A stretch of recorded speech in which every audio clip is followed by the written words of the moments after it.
lo primero que hay que decir de Venezuela es que sin dudas es un tema muy sensible, fruto de lo que significa y lo que ha significado para lo que se denomina la izquierda latinoamericana, ¿no? Como eje de resistencia cuando la era unipolar era más, podemos decir, unipolar que nunca, fines de los 90 y principio del nuevo milenio, en plena era Bush estadounidense. Sí. Entonces es importante que en este análisis geopolítico de Venezuela, ¿sí?, si lo analizamos geopolíticamente, está bueno de no hablar, para hacer un análisis lo más profundo posible, ni de buenos ni de malos, tratar de obviar conceptos de derecha y de izquierda, porque en nuestro continente, y a diferencia por ahí de lo que pasa en Europa, por lo general estos términos ya conllevan una connotación positiva o negativa.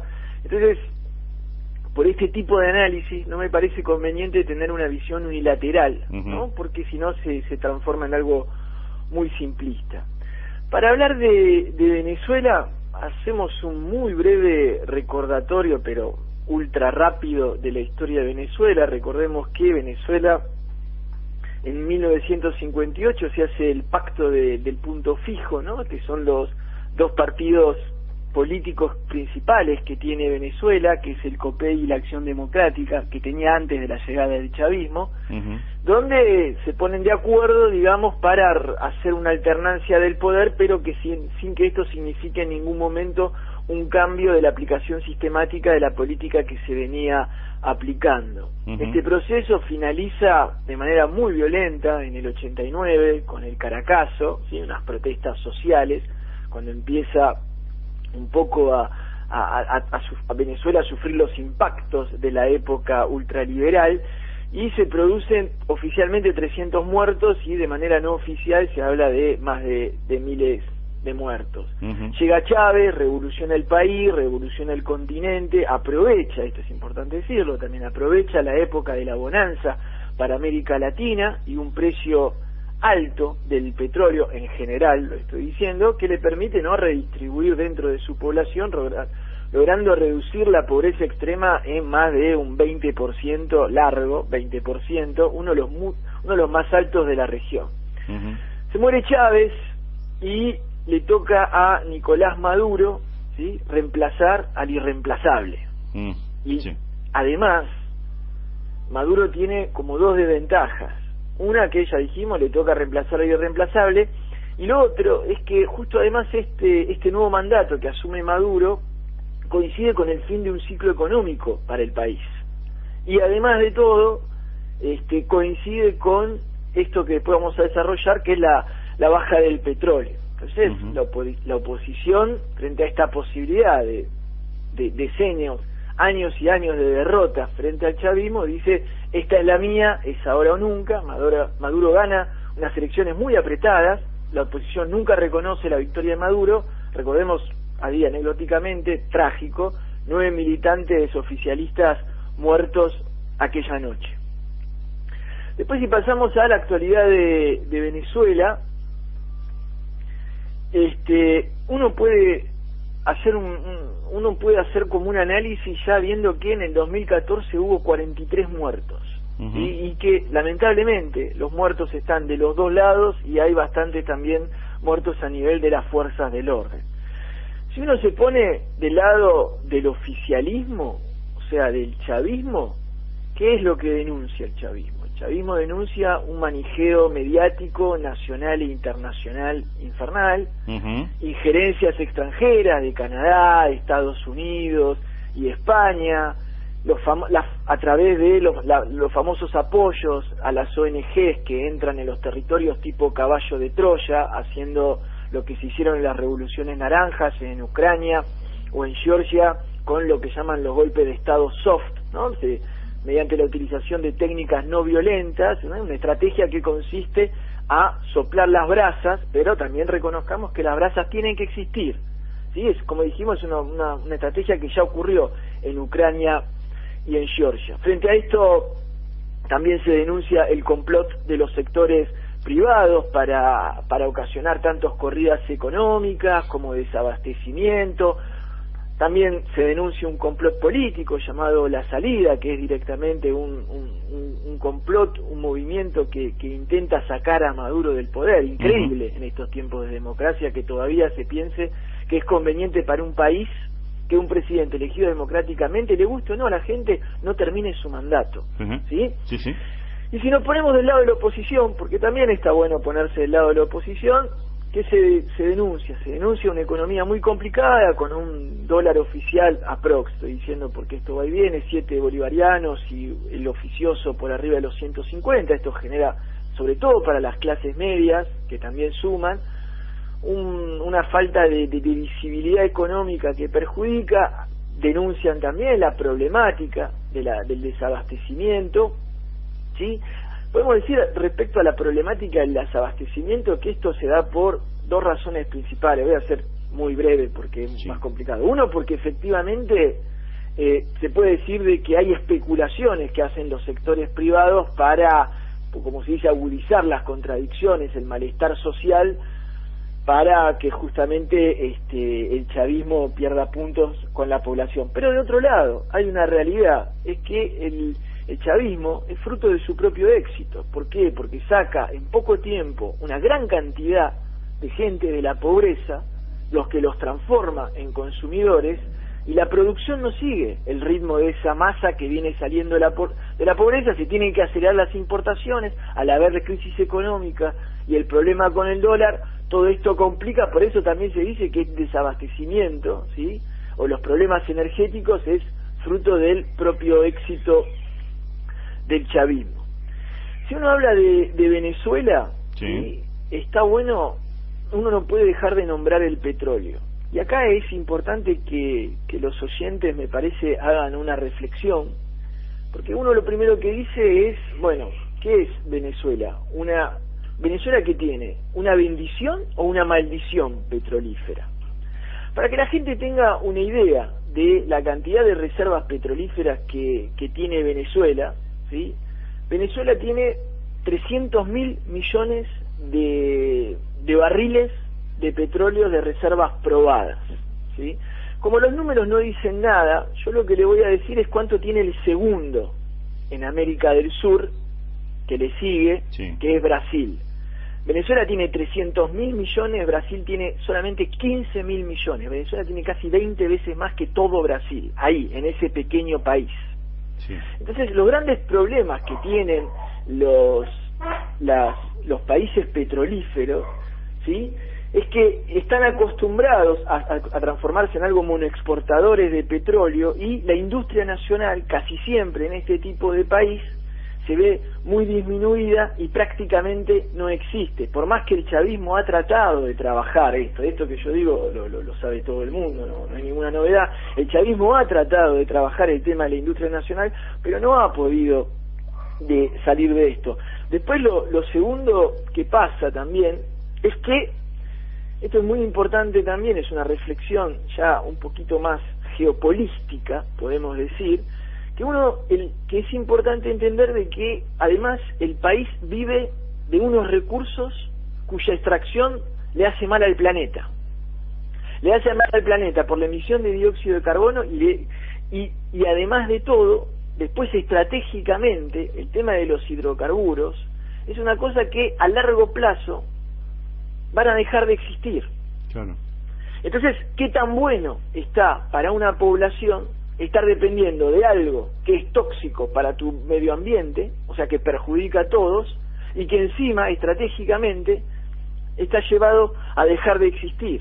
Y después, finalmente, este es el gran problema de los países petrolíferos, ¿sí?, que esto es lo que está pasando ahora con Rusia, con Irán, con Venezuela, que es qué pasa cuando hay una merma en la baja en el precio del petróleo. Son demasiado dependientes. Ustedes imagínense que Venezuela, el 50% de la plata que recibe el Estado viene del petróleo. Si vos tenías pensado recibir 500.000 millones de dólares para poder establecer tus programas sociales, vas a recibir la mitad. Y eso te apareció en un par de meses, la novedad. Después si analizamos, bueno, las causas y las consecuencias de la baja del petróleo la hemos hablado, el tema de la crisis económica de China, China, el desaceleramiento, Europa en su momento, el tema también de la abundancia que se está viviendo con todos los descubrimientos de yacimientos no convencionales que se está haciendo, ¿sí? Y finalmente le habíamos dicho que Arabia Saudita podría haber, si hubiese querido, si le hubiese sido conveniente, disminuir los efectos, ¿sí? O sea, hacer que el barril no baje tanto, cerrando la canilla simplemente de su producción para que disminuya la oferta. No lo hizo porque los países que estaban siendo principalmente perjudicados, salvo China, le convenían mucho a la geopolítica estadounidense y de Arabia Saudita. Ahora pasamos a las declaraciones de Obama, con esta pequeña presentación. Obama, esto hay que decirlo, sorprendió a todo el mundo con estas declaraciones, no se la esperaba a nadie, mandó el congelamiento de haberes y suspensión de visados de altos funcionarios venezolanos. Aclaran que no se dirige al pueblo venezolano, sino a las personas involucradas en la erosión de los derechos humanos, persecución política, restricción de libertad de prensa, uso de la violencia, arresto y detención de manifestantes, etcétera. Lo que es terrible es que Obama declara a Venezuela como una amenaza extraordinaria para la seguridad de Estados Unidos, ¿sí? Y declara la urgencia nacional para el país. Con esta declaración que hace Obama, ¿sí? Lo preocupante es que Estados Unidos pone a Venezuela en el mismo plano que Siria y que Irán, y que si bien estas sanciones no son para la población, no afectan las relaciones económicas, está abierto el espectro para aplicar posibles sanciones económicas. Entonces uno dice, ¿por qué Obama hizo esto en este momento? Y entonces es mucho más fácil enumerar las razones que la administración estadounidense tenía para no decir lo que dijo, que para poder justificar por qué lo dijo. ¿Se entiende? Sí. ¿Por qué no tenía que decir eso? No tenía que decir eso porque actualmente Estados Unidos tiene varios frentes muy complicados abiertos y necesita concentrar su energía ahí. Rusia, el tema de Ucrania, Irán, el tema de las negociaciones nucleares y Cuba. Y encima, en abril, se acerca la cumbre de las Américas, sí, en donde Estados Unidos, después de mucho tiempo, después del gesto que había hecho hacia Cuba, tenía la posibilidad, no digo de llegar con vítores Obama, pero sí poder llegar a una reunión más o menos tranquilo y recibir un par de aplausos bastante solidarios cuando aparecería Raúl Castro. Ahora, inexplicablemente, y sabíamos que justamente una de las razones que se especulaba por las cuales Obama había hecho el gesto hacia Cuba es porque estaba la posibilidad de que en la próxima cumbre de las Américas la mitad de las sillas estén vacías, porque los países ya no toleraban más que Cuba no esté presente. Claro. Entonces, aparte ya habían manifestado que aparte ya habían avisado que no iban a estar si no está Cuba, claro. Exactamente. Entonces uno dice, ¿por qué hace esto justo 20 días antes de esta cumbre y por qué no lo hace después, claro, de última? Claro. Y encima, esto también es otro tema, si tu enemigo es Maduro, si vos sos Estados Unidos, si tu enemigo es Venezuela y querés debilitar a Maduro, no hace falta ser un gran analista geopolítico para darse cuenta que este tipo de declaración lo único que hace es fortalecer el régimen. Claro. El régimen de Maduro, Maduro empieza a tener mucho más peso a nivel regional, ¿sí? Entonces, justamente cuando la popularidad de Maduro no se encuentra en su punto más alto, vos te plantás como un agresor, lo único que haces es que Maduro recupere altísimos puntos y altísimas, porque una cosa que el pueblo venezolano tiene claro es el tema de la soberanía nacional. Eso no se negocia, eso el chavismo lo estuvo trabajando durante años. Esta declaración de Estados Unidos lo único que hizo fue subir a Maduro en las encuestas.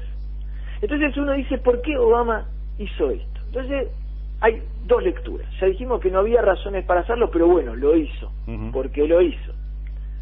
Hay un análisis que es totalmente válido, ¿sí? Que es lo que dicen algunos, que a Obama se le cayó la máscara imperialista, que Estados Unidos es todo lo mismo y siempre lo mismo, que como también tuvo que finalizar el bloqueo a Cuba por diversas razones que ya estuvimos charlando, para reemplazar a Cuba tiene que abrir otro bloqueo económico, ¿sí?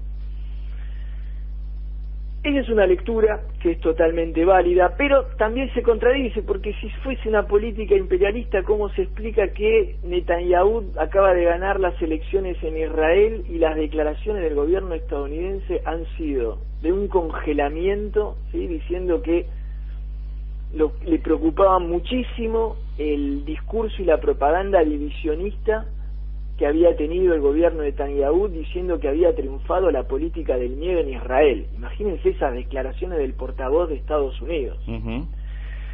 Entonces uno lo que también puede inferir, y esto también es importante que la gente entienda como elemento de análisis, es que el nivel de gobernabilidad de Obama es muy complicado. Obama está totalmente maniatado, y lo que dicen algunos que necesita avanzar sobre Irán, Cuba, Ucrania, ¿sí? Lo que se llaman carpetas prioritarias a nivel diplomático, y teniendo todo el Congreso en contra, tuvo que entregar literalmente a Venezuela a los halcones.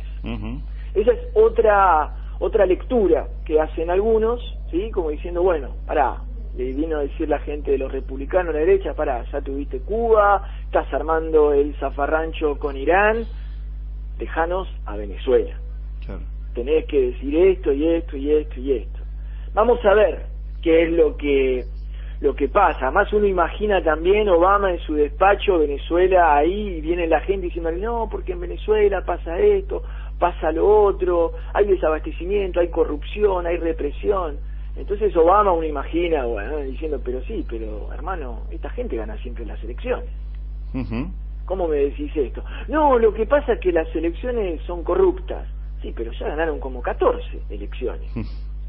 No, lo que pasa es que la última fue la peor. Entonces por eso la administración estadounidense está haciendo foco en las elecciones legislativas del 2015, ahora en el segundo semestre, para tratar de ejercer la mayor posibilidad de control. Va a ser muy importante lo que pase en estas elecciones para el futuro de Venezuela. Lo que es seguro es que la oposición seguramente tendrá su última chance, porque si no ganan ahora en estas elecciones, que tienen todo para ganar, un Maduro complicado a nivel de encuestas, una situación económica muy, muy deteriorada, aún así... Complicado en encuestas para ellos. Para ellos, sí. Totalmente. Entonces después la gente habla de, y esto también, dice, bueno, y entonces se ha escuchado en distintos medios, tanto de izquierda como de derecha, la posibilidad del derrocamiento y la caída del golpe y la caída del gobierno venezolano. ¿Sí? Uno está hablando al revés, no está hablando con el diario del lunes, está hablando con el diario del sábado o del domingo. Entonces es más complicado porque después todo puede cambiar. Pero si uno tiene que analizar y tratar de ver, parece muy, muy complicado que haya un golpe de Estado en Venezuela. Primero, ¿por qué? Porque a los ojos de la comunidad internacional no le va a cerrar a nadie, porque si la excusa es la democracia, Venezuela es el campeón de la democracia. ¿Sí? Es de los partidos políticos que más elecciones han ganado en la historia, y elecciones totalmente limpias. Y eso certificado y confirmado por observadores de fuera, de otros países que han estado en prácticamente todas las elecciones, viendo cómo se desarrollaban, y bueno, ninguno podía certificar algo contrario a que han sido siempre elecciones completamente limpias y transparentes. Totalmente, es totalmente cierto. Venezuela es el campeón de la democracia. Después, esto es súper importante, la importancia del apoyo regional. No es para menospreciar, pero hubo apoyo total de los 12 países a través de las 12 cancillerías, ¿sí? Fue inmediato, todos los países apoyaron. Esto es muy importante para la integración regional. Por ahí países como uno podría pensar como Colombia, como Paraguay, tal vez como Perú, que por ahí no tienen exactamente las mismas afinidades al gobierno socialista de Maduro. El apoyo fue incondicional, y esto hay que celebrarlo, celebrarlo, que se pueda convivir con diferentes, que puedan convivir dentro de la región diferentes tipos de pensamientos, ideas de gobierno y de sociedades, pero que a la hora de pensar región piensen todos juntos. Y finalmente, ¿sí?, algo muy importante para Venezuela y que también aleja muchísimo las posibilidades de un golpe de Estado, es el apoyo chino y el apoyo ruso. Sí. ¿Sí? Sí. Hace más de 10 años que el chavismo viene trabajando las relaciones con China y Rusia. Entonces, pensar que China y Rusia van a dejar que un aliado estratégico como Venezuela, tan importante tanto por su línea ideológica como su proximidad geográfica a Estados Unidos, como por supuesto la mina de oro petrolífera que tiene, pensar que China y que Rusia lo van a entregar así a manos estadounidenses, y es complicado. Si Estados Unidos llegara a avanzar sobre Venezuela, entonces Rusia y China se la cobrarían. O sea, decían, ok, vos movés acá, entonces yo muevo acá, acá y acá. O sea, el precio a pagar sería muy, muy, muy alto. ¿Cómo venimos de tiempo? Bien. Venimos bien. Cuando vos haces estos comentarios, por ejemplo, digo, bueno, el apoyo de China y Rusia en estos últimos en estas últimas semanas se ha visto reforzado porque, según había llegado información, estaba la posibilidad de estos que ya estamos acostumbrados a ver alrededor del mundo, de estos atentados de falsa bandera contra un buque norteamericano en costas venezolanas, o cercano a las costas venezolanas, donde inculparían a Venezuela o al chavismo de ser responsables de ese autoatentado en el buque norteamericano, y que le daría la posibilidad de ejercer una presión mucho más fuerte, inclusive de llevar adelante incursiones militares en territorio venezolano. Por eso nosotros vinculamos esa información que nos llegó con estas manifestaciones concretas, ya inclusive acompañando los ejercicios cívico-militares en Venezuela por parte de Rusia. Sí, Venezuela es un aliado fundamental, es una puerta en América Latina, está en el patio trasero de estadounidense. Pensar que Rusia y que China van a dejar a Venezuela de lado es muy difícil. Por eso, imagínense un golpe de Estado en Venezuela, imagínense China, Rusia, imagínense el apoyo regional, se suspenden las líneas aéreas. UNASUR está muy fuerte en ese sentido. No digo que es totalmente imposible, digo que es muy, muy difícil, y el precio estadounidense sería enorme a pagar por tocar. Imagínense que Estados Unidos no pudo tocar a Siria,